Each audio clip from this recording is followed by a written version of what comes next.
আসসালামু আলাইকুম ওমান প্রবাসী ভাই বোনেরা, সবাই কেমন আছেন? আলহামদুলিল্লাহ, সবাই আশা করি ভালো আছেন।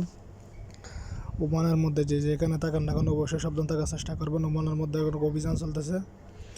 যারা এম্বাসির মধ্যে যাবেন, যারা কাজ কামের জন্য, যারা রুট পারাপার হবেন, ট্যাক্সির জন্য এদিক সেদিক যাবেন, সবাই অবশ্যই সাবধান থাকার চেষ্টা করবেন। যারা দোকানপাড়া কাজ করেন তারাও সাবধান থাকার চেষ্টা করবেন। ওমানের মধ্যে এখন অনেক চেকিং চলতেছে। কালকেও অনেক মানুষ ধরে নিয়ে গেছে। রাত্রে কেউ ঘোরাফেরা করবেন না রোডের উপর, অবশ্যই সবাই সাবধান থাকার চেষ্টা করবেন। এটা হচ্ছে অনেক বড় একটা অভিযান। এই অভিযানটা কিন্তু আমাদের প্রবাসীদের কেটে উঠতে কিন্তু অনেক সময় লাগবে। এটার মধ্যে যারা বাইরে কাজ করেন তাদেরকেও ধরতেছে, যারা ইনভেস্টের কাজ করেন, যারা বাইরে ঘোরাফেরা কাজ করতেছেন তাদেরকেও ধরতেছে।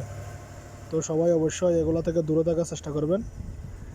অবৈধ যারা আছেন তারা একটু বেশি সাবধান থাকার চেষ্টা করবেন।